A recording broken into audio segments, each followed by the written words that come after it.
So if you look at figure 4.1, this would include the purpose statements, the research questions, hypotheses, and the objectives. And looking into that figure, we have the first column, intent. We look at into form, we look at into use, and we look at into placement. So we have the purpose statement. So we have overall direction in terms of intent. In terms of research questions, raise questions to be answered. Hypotheses, we have make predictions about expectations. Then research objectives. No? You are going to state the goals. In terms of form, one or more sentences. In terms of research questions, one or more questions. In terms of hypotheses, one or more statements. And research objectives, one or more objectives. In terms of use, the purpose statement, so we have quantitative and qualitative, or it can be a mixed research design.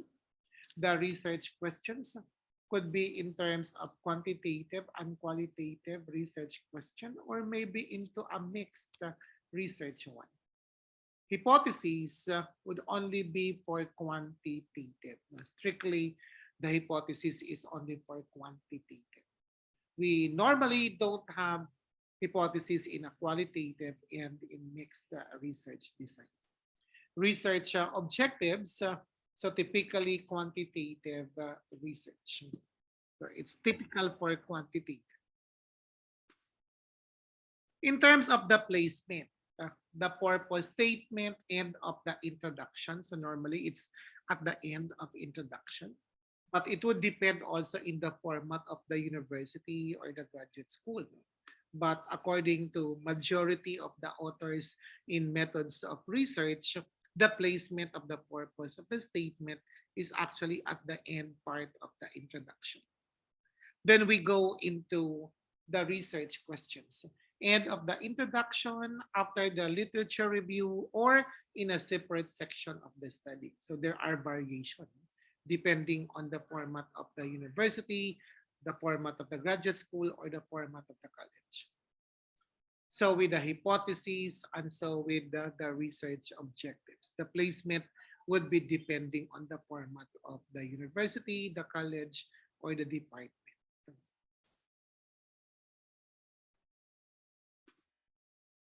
So what are the purpose statements, research questions? So the purpose statement advances overall direction or focus of the study. So example, the purpose of this study is to examine the relationship between use of internet communication between teachers and parents in a Midwestern school district and student achievement on tests in high school social studies. So that's a very common example now for the purpose statement.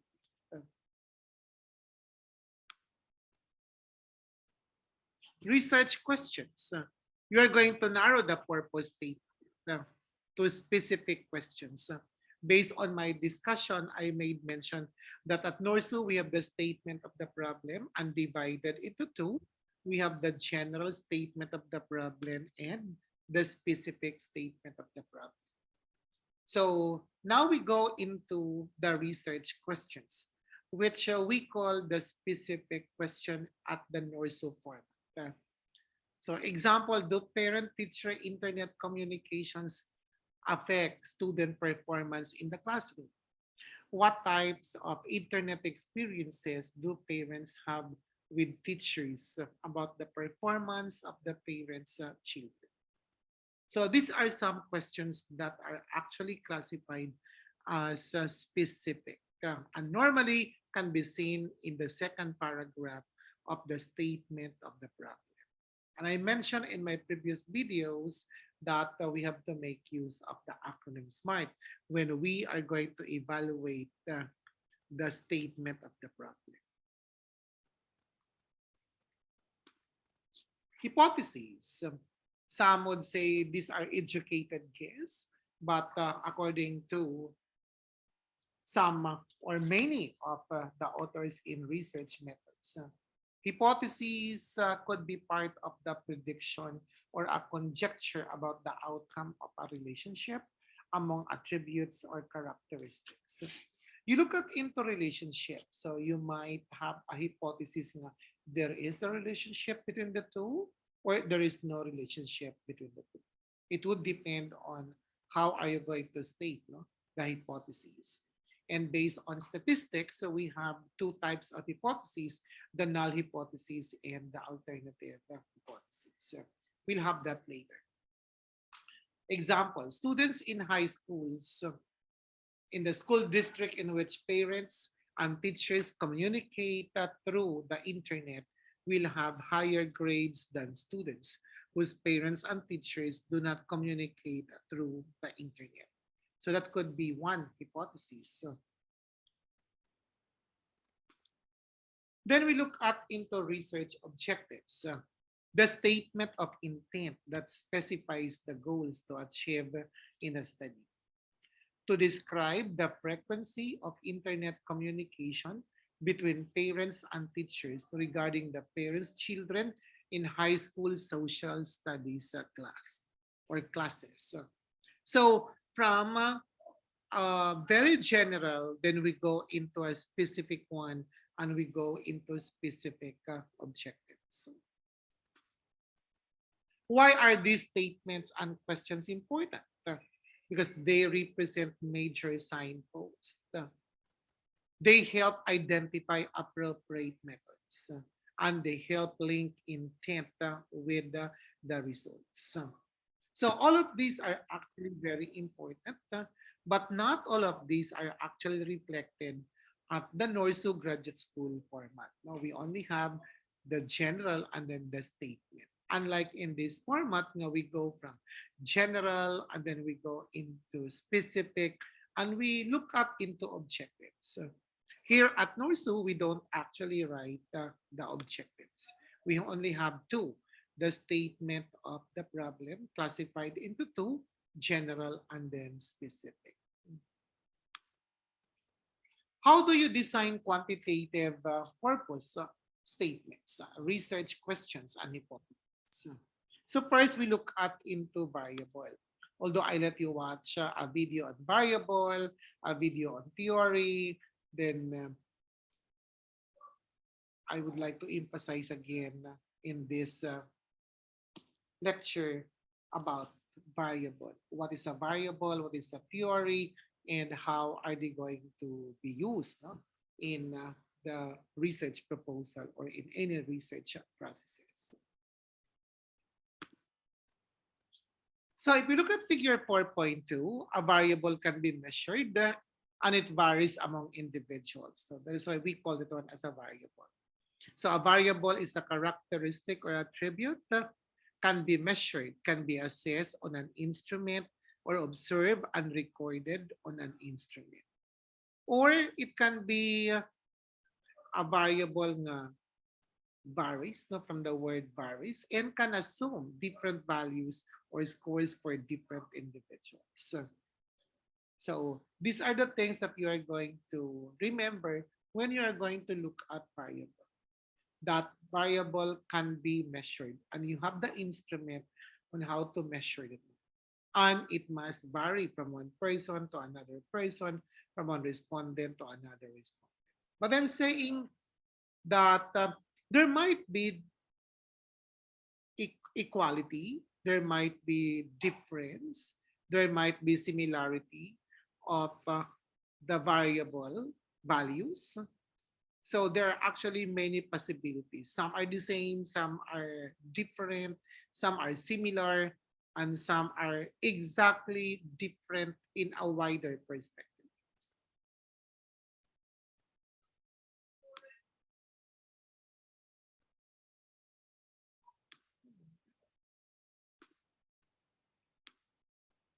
So we look at into these different variables. So how do you design quantitative purpose statements, research questions, and hypotheses? So variables, leadership style. It's a variable because there are many leadership styles. Organization control, there are many controls. And then autism, for example.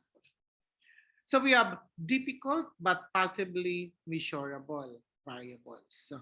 So we have socialization, imagination, intuition, discrimination. These are not obvious variables, but we have some instruments on how to measure socialization. We have some instruments on how to measure imagination, how to measure intuition, and how to measure discrimination. If you cannot actually borrow different instruments, then you can make your own. But making an instrument for socialization, imagination, intuition, discrimination are actually somewhat difficult, if not very difficult, because you need to have an expertise for these different fields. So if possible, you can just borrow, and some are actually standardized and being sold by some uh, private companies that are actually engaged in different uh, psychological resources materials. We have almost impossible to measure variables. So we have subconscious thoughts, world poverty, stereotypes. So in all of this presentation, what you are going to consider is a variable that can be defined clearly, and there is an instrument to use in collecting data about that variable, and that there is no confusion on how to identify which one belong to that variable and which one does not belong to that variable. So specify variables. So distinguish between variables. So measured as categories and as continuous scores. So a categorical measure is a value of variable assigned by the researcher into a small number of categories. So example, gender, sex. So a continuous variable is the value of a variable assigned by the researcher to a point along a continuum of scores from low to high. Example, age. So if you look at age, quantitative variable, we have age between 60 up to 70, between 70 and 80. So you look up into a certain continuum of scores. And in some practices, we call this as the brackets, no, of the ages of the respondents, the ages of the subjects of the study. And in general, when we look up into categorical measure, meaning that the value can be measured in such a way that the values are actually non-numeric, not in terms of figures. In terms of continuous variable, the values are actually measurable, and these values are in terms of numbers, in terms of figures. So we look at into this definition of variable, an attribute or characteristic stated in a specific or applied way. Then there is what we call a construct, and a construct is actually found in a theory. And even variable is also found in a theory. It's an attribute or characteristic expressed in an abstract or general way. So construct, student achievement, that's a construct. And then variable, the grade point average. So looking at student achievement, there can be many ideas on what is actually a student achievement. And we classify that one as a construct. But we look up into a variable, we're going to make it somewhat concrete. So we have grade point average. Aha. How do you measure student achievement? By using grade point average. And under operational definition of terms, you can actually define student achievement refers to grade point average of blah, blah, blah. By certain students and by certain school. But at least we have that main target. The student achievement is actually referring to the grade point average.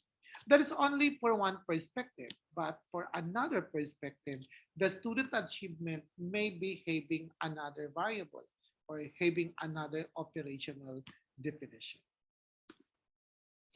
Family of variables. There are many variables. So we call this one as family of variables. Dependent variables. So what outcomes in my study, and I'm trying to explain. Independent variables. What variables or factors influence the outcomes? So the independent variable produces the effect. The dependent variable is the effect, no, of the independent variable. And these are actually very common. No? Independent and then the dependent variable, the DB and then the I.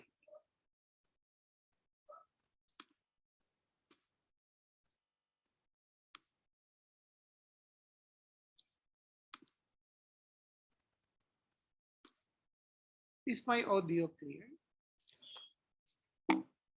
Yes, Doc. Yes, Doc. So look at figure 4.3. 4.3, we have probable cause and then the effect. If you look at the probable cause, we look at into the independent variable and then the effect, the dependent variable. So the variables could be treatment and then in terms of the way it is being measured. Uncontrolled variables, then we have moderating variables. Between the independent and the dependent variable, we have the mediating variables. And we also have the confounding variables. And then finally, towards the end, we look at into the dependent variables. So probable cause would be the independent variables. It can be the treatment or it can be the placebo or whatever it is. Then you have the control variables because in many cases you're going to have to control the variables. And in some cases, you're going to moderate the variables. And we have to mediate the variables and we have to confound the variables. So these are actually the family of variables. So, family of variables. So we have the dependent variables. So what are dependent variables? So an attribute or characteristic influenced by the independent variable. So in some cases, we classify that one as the outcome, the effect, the criterion, or the consequence. The independent variables. So the independent variable, an attribute or characteristic that influences or affects an outcome or dependent variable. So we have treatment variable, we have measured variable, we have control variable, and we have the moderating variable. So these are actually different types of variables. But alert from calendar. From one, the server responded with an error.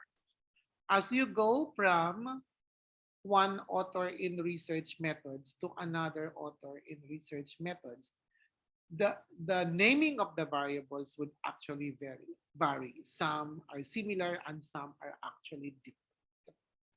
Is my audio clear? Yes, Doc. Okay. Yes, Doc. So we have control variable. So measured.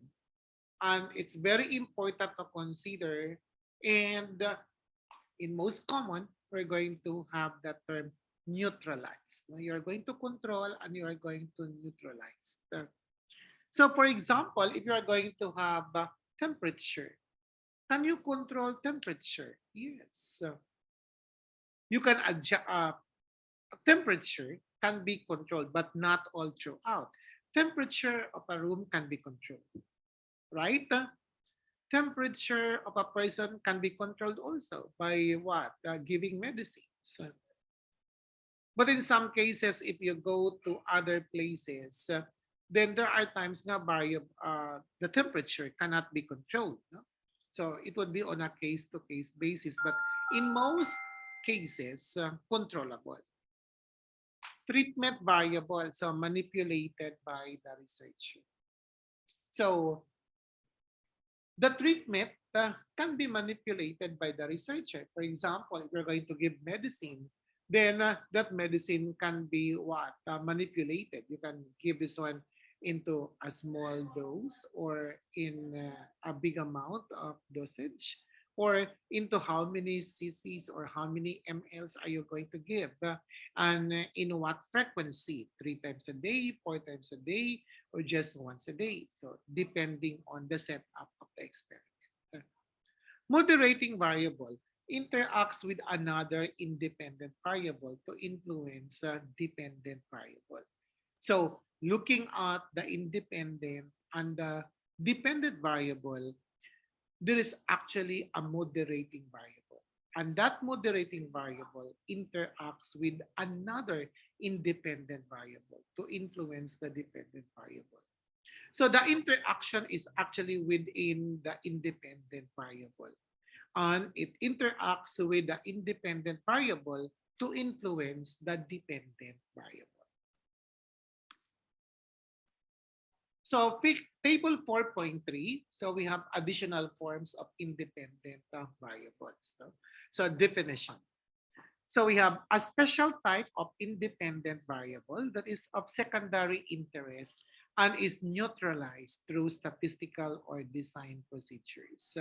So controlling can be done in a statistics perspective. Treatment variable, an independent variable manipulated by the researcher. Moderating variable, a special type of independent variable that is of secondary interest and combines with another independent variable to influence the dependent variable. Type of variable measurement.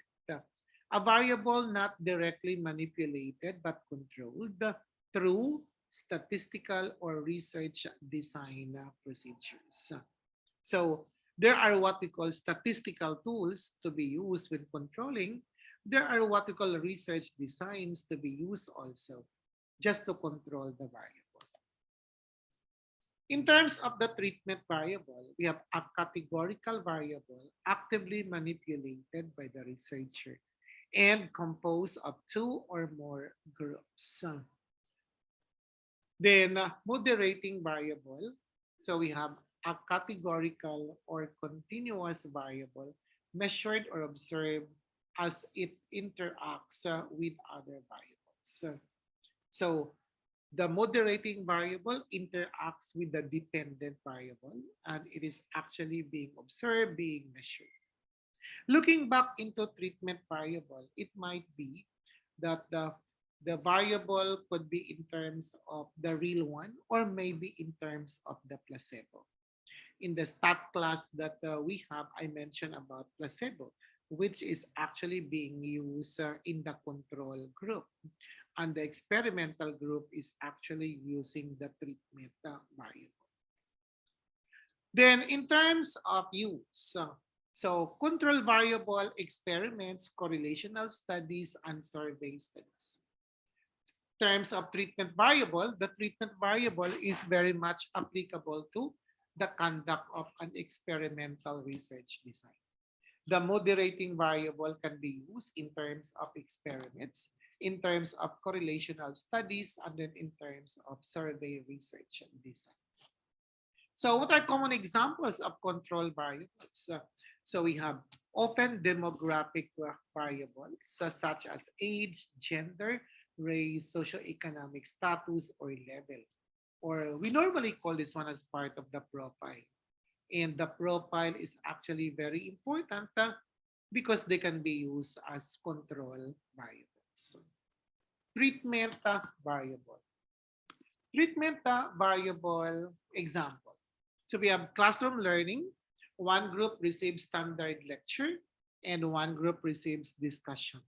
Researcher assigns students to groups and thus manipulates group membership. There's only a simple design, no? But later we'll be talking about a more complex design for experimental method. Demographic variables such as age, gender, race, or socioeconomic level, a measured variable such as performance or attitude or a manipulated variable such as classroom instruction as the moderating variable. For example, you look at into type of teaching and then performance of students. So if you look at into the independent variable and the dependent variable, we can actually look at many intervening variables. The performance is not good because there are so many meetings, there are no classes because of government holidays, or maybe there are typhoons, and typhoons are uncontrollable. So that could be a possible cause why there is actually a low performance.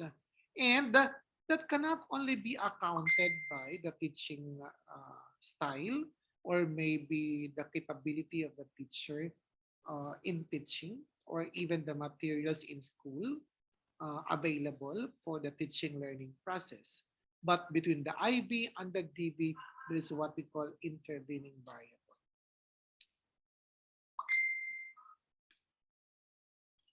Mediating. A mediating variable, an attribute or characteristic that stands between the independent and the dependent variable. Look at figure 4.4 about mediating variables. Stand between independent and dependent variable. So example, convenient office hours for students, the independent variable. The dependent variable, student seeks help from faculty. So mediating variable, student becomes willing to take risks. So that's the mediating variable. Stand between independent and dependent variable.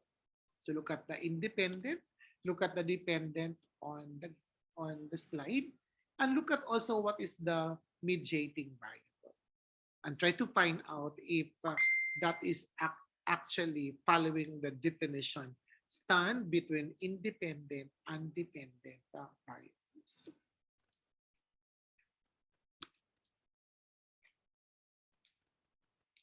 So we have confounding variables. In some books, we classify that one as spurious variables.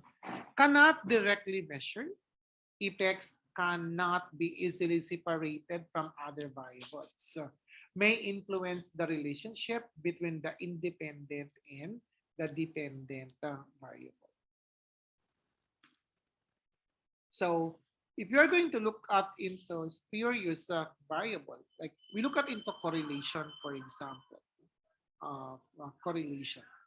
If we're going to look at into correlation research, correlational research design, we look at into two variables and we look at the relationship of the two variables. For example, we look at into height and then weight. Height and then weight. In terms of correlation, there are two types of correlation. We have the positive and the negative. If we look at into height and weights, if the height is actually taller, then the weight is actually heavier. That is a positive correlation. If the height is short, then the weight is actually what's light. That is a positive correlation.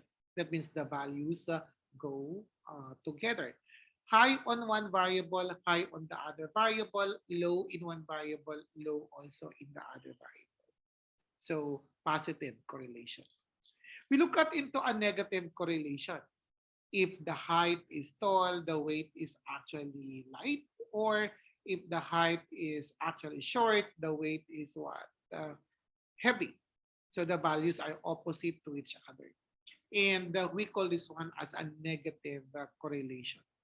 Negative correlation means low value in one variable, high value on the other variable. Or it might be high on the first variable in terms of value, and then low in terms of value in the second variable. But even if we look up into positive correlation and negative correlation, we say there is a positive correlation between variable A and variable B. But there might be some factors between the two why they have actually a positive correlation. If height and weight are having positive correlation, then you can think about in between, no? In between the two, on what is actually that the variable nga cannot be directly measured, but that would actually produce some bearing between the independent and the dependent variable. It is mentioned effects cannot be easily separated from other variables, may influence the relationship between the independent and the dependent variable.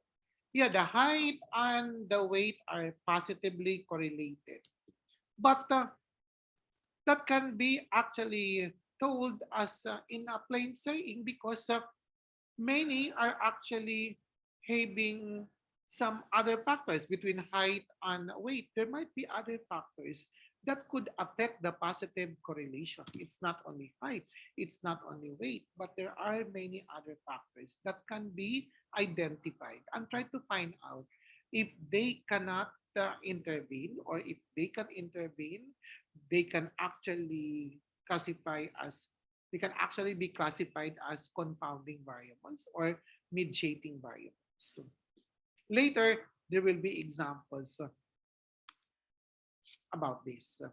So theories and testing of variables. So first, the first step is describing the variables.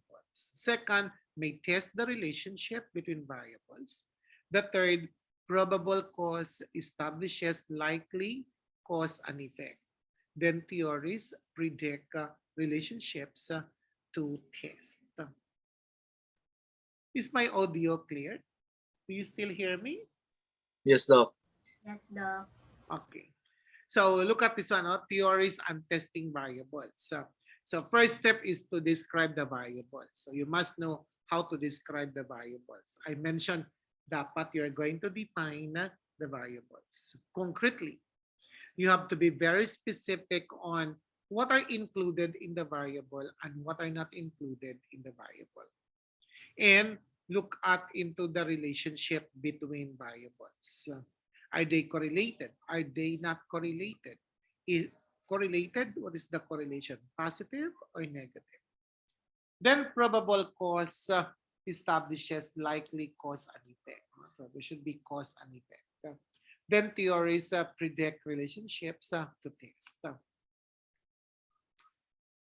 So we look at figure 4.5 theory. I told you nga in a research design, you're going to have the theoretical framework or the conceptual framework. So we have independent variable, we have the dependent variable. And all of these must be found in the theory that we are actually using. You can identify what is the independent and what is the dependent. And if possible, you can identify out of the theory which one could be classified as confounding variable, which one can be confounded as the mediating variable or the moderator variable, and which one could be classified as spurious variable. So look at this one. Look at figure 4.6, different types of explanation in quantitative research design. So we have no test at all to extensive test by other researchers. On the other side, we have narrow application as the starting point. Then it goes to broad abstractions. So we look up into, from the bottom, we look up into an explanation posed by the author as a hunch for why the independent variable relates to the dependent variable. And from there, you go into a theoretical rationale. You're going to post that one by other authors based on studies for relationship. And then you go into conceptual framework, often expressed as a visual model by other authors for relationship. And after that, doing number 1, number 2, number 3, you go into the formal theory that is expressed by connected hypotheses and connected variables identified by the authors. So that's actually figure 4.6, the different types of explanations in quantitative variables. So Writing quantitative purpose statements. So guidelines. So the first one, a quantitative purpose statement identifies the variables, the relationship, and the participants and site for research. So use a single sentence, use wording such as the purpose of this study. If using a theory, state theory you plan to test, use quantitative words. So you have the relate, compare, describe, to describe the relationship between variables, to relate the relationship between variables, to compare. So all of those could be used to depending on how you appropriately use these different words. Writing quantitative purpose statements again, going back to guidelines, independent variable must be your first position in the sentence, dependent variable the second position in the sentence, control and or mediating variable the third position in a sentence. Then you go into research site, and then you go into research participants. So all of these are very important. Research site or the research locale, the research participants or the respondents of the study. In terms of the sample script, the purpose of this study is to test the theory by relating the independent variable to the dependent variable for participants at the research site. So the one enclosed by in parentheses, you're going to state the theory. The other enclosed in parentheses, the independent variable. And then the other is dependent variable. And the next one enclosed by a parenthesis, participants. So you have to include the participants. And the last one is on the research site. So the purpose of this study is to state the theory by relating the independent variable, state the independent variable to the dependent variable. So state the dependent variable. For participants, so dapat it must be found there. Who are the participants? Who will be involved in the study? At the research site, so dapat the research site, so that people would not be asking, where is this conducted? By comparing independent variable with group 1 and group 2 in terms of dependent variable for participants at the research site. So that is a template, and you are going to provide what is actually in the enclosed in parentheses terms. So by comparing, so independent variable, name it, with group 1, name group 1, that is blocking design, and group 2 as part of the blocking design in terms of the dependent variable for participants. You're going to include the participants in the research site. So take note of that process. Writing quantitative research questions still. No? Describe results of your variables. Compare two or more groups on the independent variable in terms of the dependent variable. So in other words, you have to have a very good description of your independent variable and of your dependent variable. Then relate two or more variables.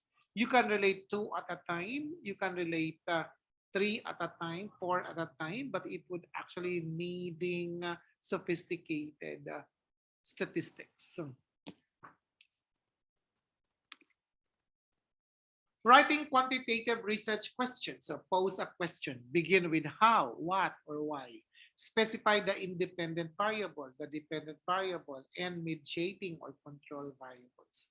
Use the words describe, compare, or relate to indicate the action or connection among the variables. Indicate the participants and the research site for the study. So you can actually see this one in the different parts of the thesis. No? I assume that all of you have a copy of a thesis or a dissertation. You know already those different parts, no, of a thesis.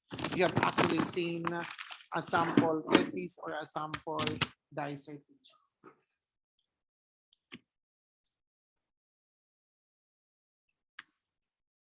Writing quantitative research questions still on relationship questions.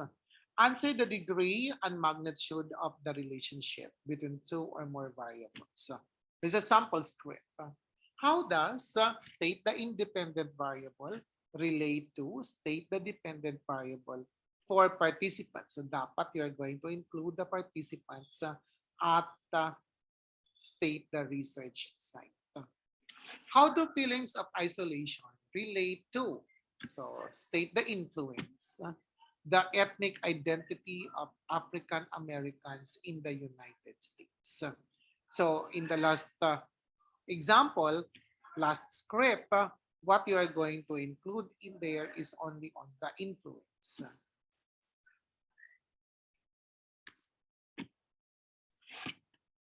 Next one, how two or more groups on an independent variable differ in terms of one or more outcome variables. So the script, how does group 1 differ from group 2 in terms of dependent variable for participants, state the participants, and at the state the research site? So the one enclosed in parentheses is actually based on the groupings that you have in your research proposal, and the one enclosed in parentheses, the dependent variable. So you can state the dependent variable that you have identified. And of course, participants enclosed in parentheses, and that would be depending on your participants or the subjects or the respondents of your study at the research site. The research site should be included so that reader would not be wondering where is the study to be conducted or where the study was being conducted. How do African Americans and European Americans compare in their perceptions of ethnic identity? So that's a sample statement looking into comparison questions. Writing quantitative hypotheses. So narrows the purpose state, advances a prediction. So we have example. The more students feel alienated, the more likely they are to carry school. So these are actually some possible explanation or some possible expectations out of the problem that the researcher is able to formulate.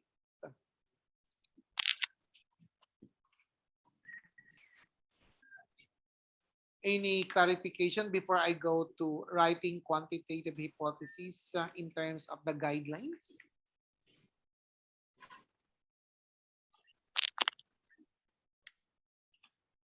Any clarification before I go to the guidelines on quantitative hypotheses? Hello? Any clarification? None so far, Doc. No, sir. None, Doc. So number 1, state the variables in this order. Independent first position, dependent second position, and control third position. Second, when comparing, explicitly state the groups. So, of course, you have groupings in your research proposal, so you have to be very specific on the statement of the groupings. If variables are related, specify the relationship between the variables. Make a prediction about changes you expect in your group. So there might be some changes along the way, so you can project the one and you are going to include it. State information about the participants and the site unless it repeats information stated in your purpose statement. Here's table 4.2, the null and alternative hypothesis. So you will have this one also in statistics, no? The null and alternative hypothesis. So type of hypothesis, so we have purpose, specific language found in the hypothesis, then how researchers test the hypothesis. So null hypothesis, to test in the general population that there is no change, no relationship, or no difference. in terms of the specific language found in the hypothesis. There is no difference, blah, blah, blah. Or you can say there is no relationship if there is all about relationship. How researchers test the hypothesis.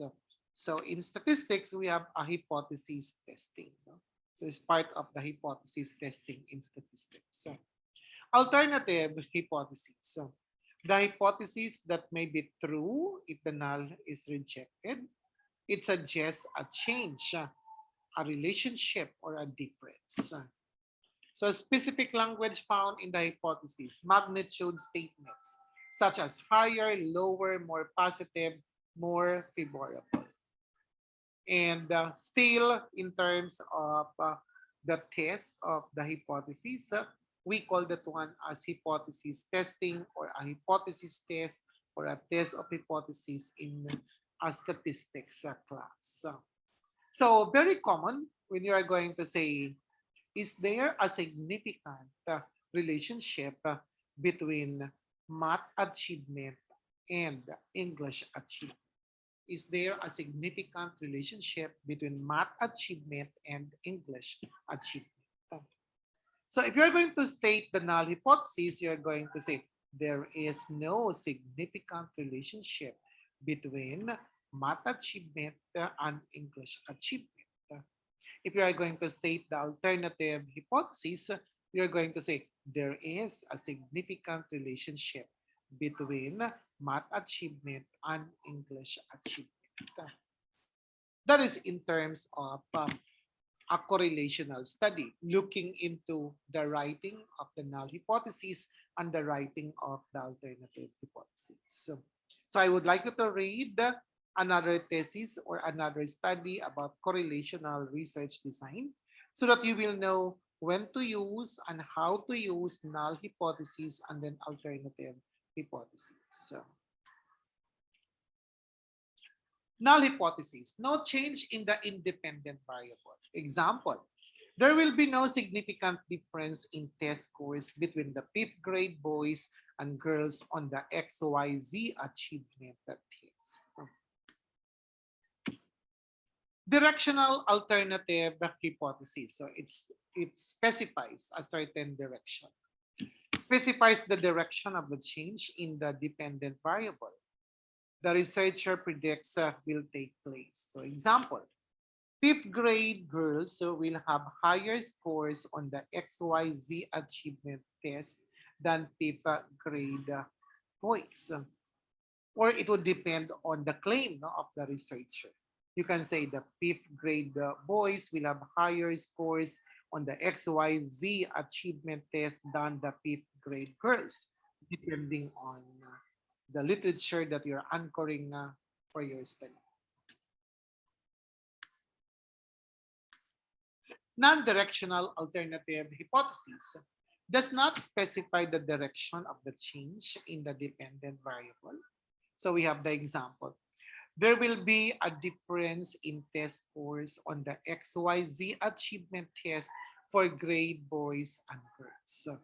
So it's non-directional. It's not directed towards boys or nor directed towards what? Girls. It is mentioned there will be no difference in test scores on the XYZ achievement test for 5th grade boys and girls.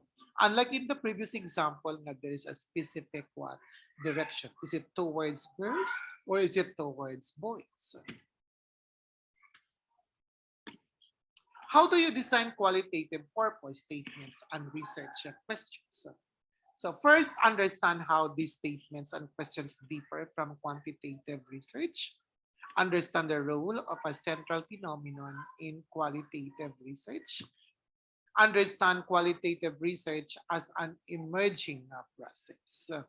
Between quanti and quali, the most common is on the quantitative research designs. So we look at this one, differentiating between quantitative and qualitative purpose. Quantitative, more close, probable cause, effect. Why did it happen? Qualitative, more open-ended, no? Descriptive, what happened? Interpretive, what was the meaning to people of what happened? In terms of quantitative, you have to use theories. Why did it happen in view of an explanation or a theory? Assess differences and magnitude. How much happened? How many times did it happen? What were the differences among groups in what happened?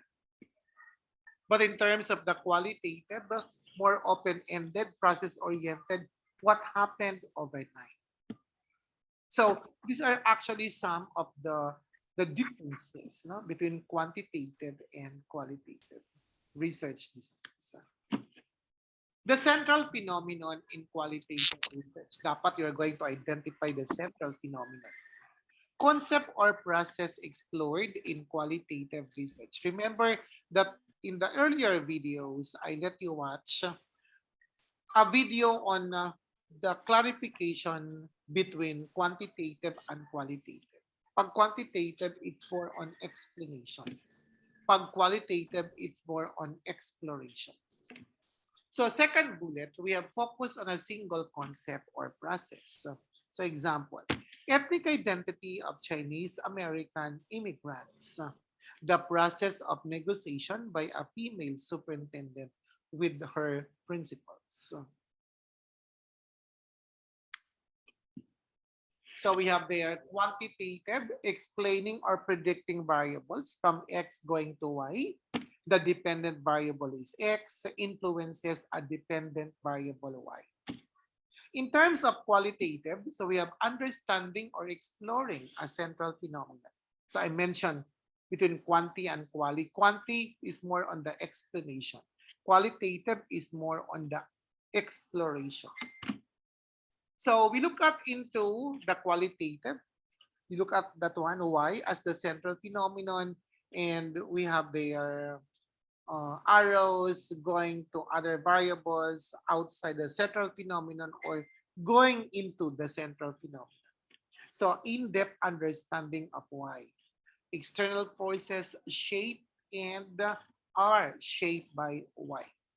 So we look up into the central phenomenon and we look up into all other things coming from the external or coming from the internal, just to look at into the central phenomenon.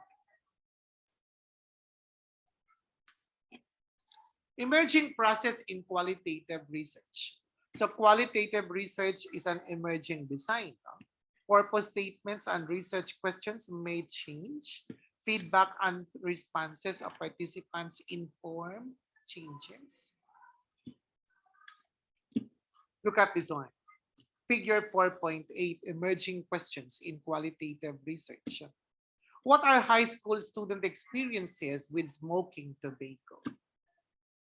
Where do they smoke? At or near the high school? When they try to quit smoking, where does this occur? Or is it near the school?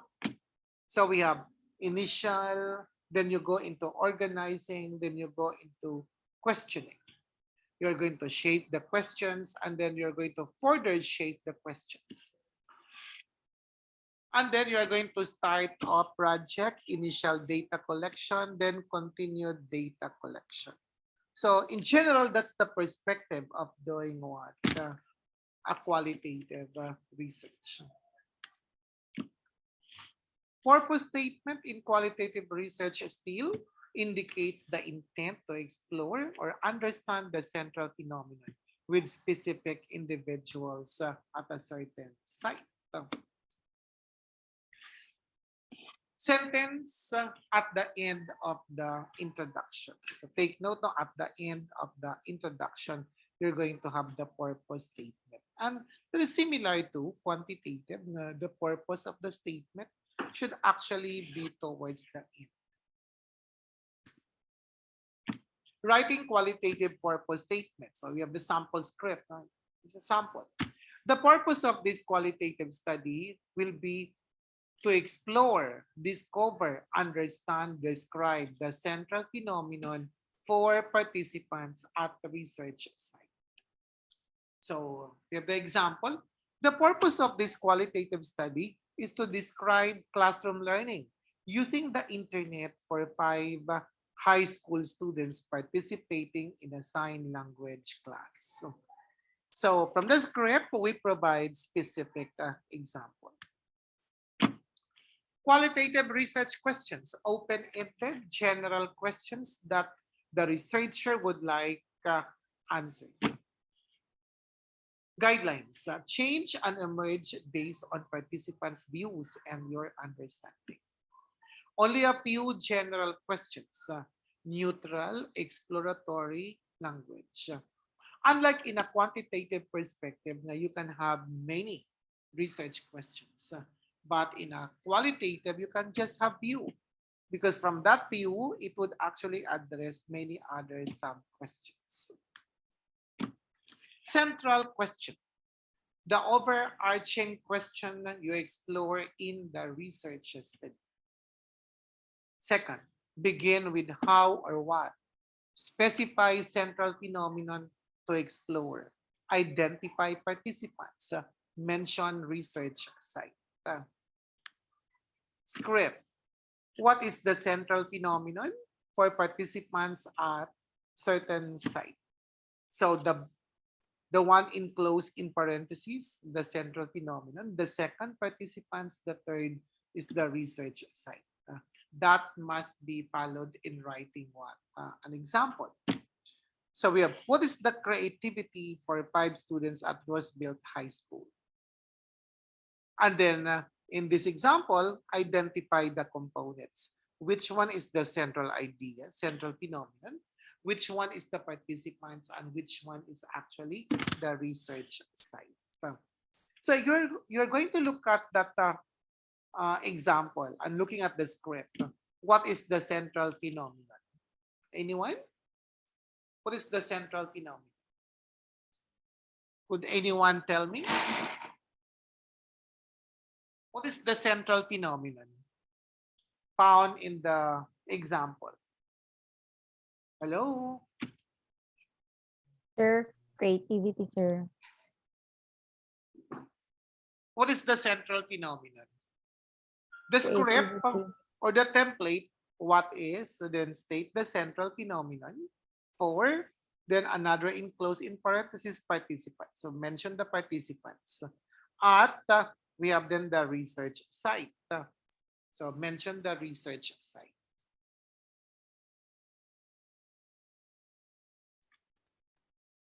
So the example, what is creativity for 5 students at Roosevelt High School? So what is the central phenomenon? Creativity, sir.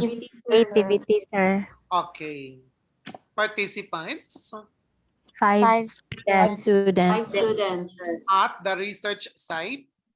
Roosevelt High High School. Okay, thank you very much. That's correct. We look at into table 4.3, problems typically found in central questions in qualitative research.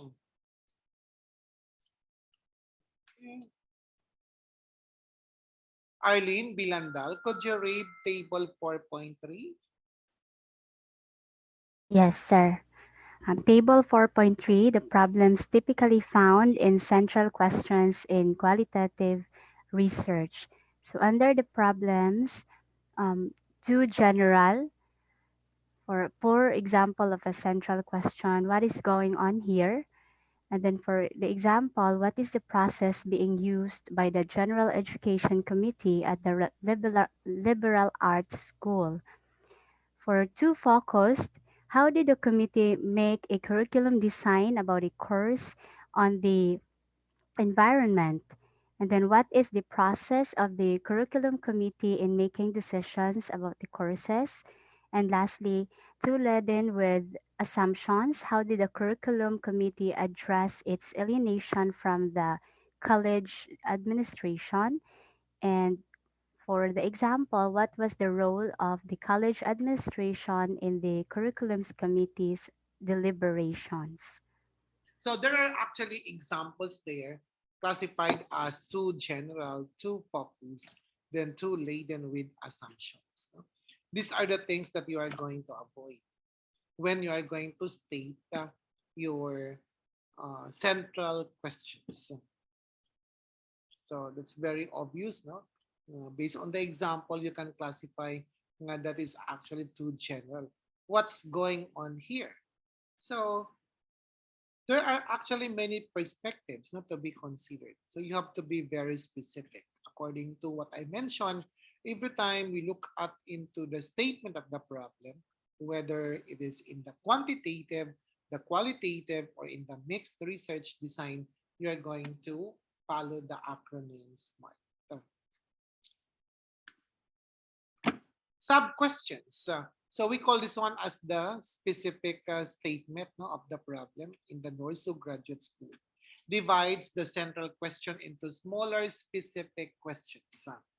So we have narrow the focus of the central question into specific issues. Procedural sub-questions indicate the steps to be used in analyzing the data in a qualitative study. Table 4.4, so these are some of the types of sub-questions in qualitative research. Could you read that one?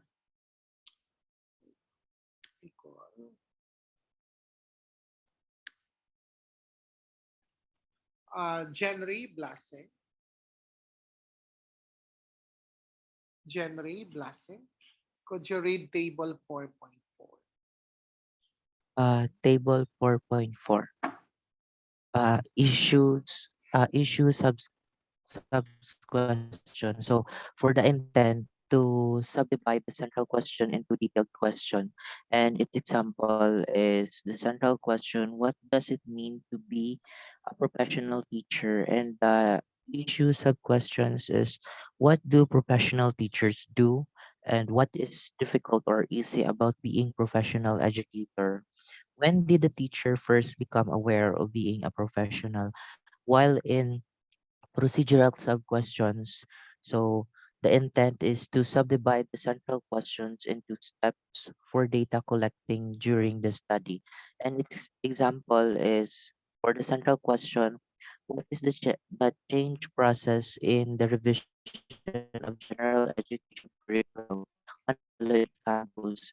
And the procedural sub-questions is: how did the process unfold, and who were the people involved, what events occurred, and what was the outcome. Okay. So you are guided there.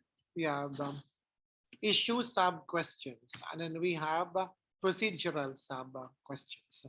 So the table is actually presenting from central question, then going into the sub-questions.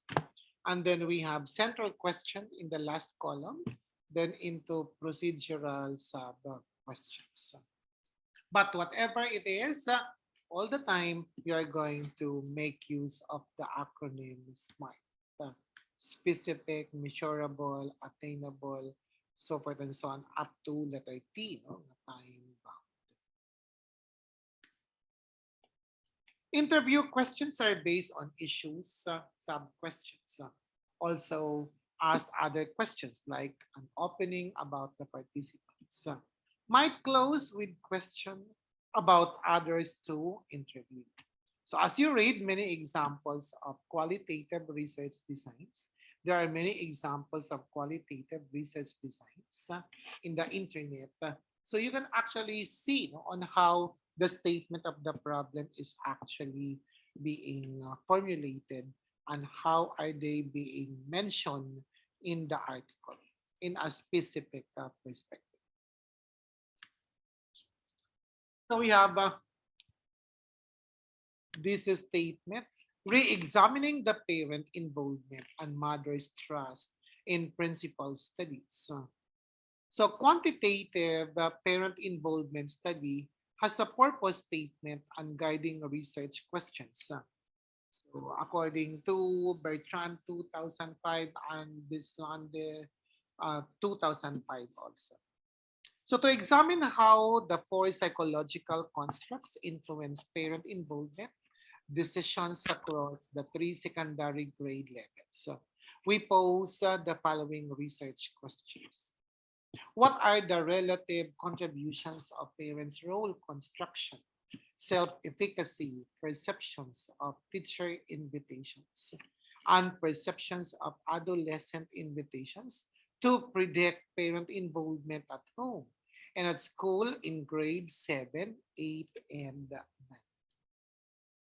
So if you're going to look at into that perspective, no, quantitative parent involvement study, and my comment in this case, when you are going to have this kind of statement of the problem, much as possible in one statement of the problem, have only one concern or one issue. Then the second one will be in another statement of the problem. We are going to avoid compound sentences or complex sentences. Much as possible, make use of simple sentences for better understanding. So we have qualitative mother's trust in principal study has purpose statement and research questions. No? This is actually from Sheldon, Angel, Stoner, and Roseland way back 2010. What are the perspectives of mothers of children with disabilities on trust in school principals? Then another one, we employed a qualitative research methodology to gain insight into the nature of trust of mothers of children with disabilities in school principals.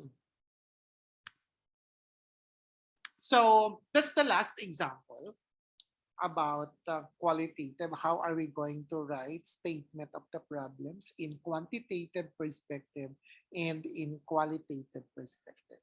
And if you remember, last Saturday, I let you read different qualitative research articles so that you will know how are you going to write the statement of the problem in a qualitative perspective.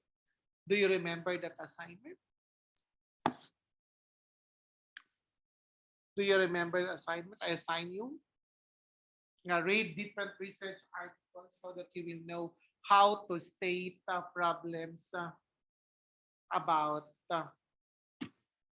qualitative research design. Hello?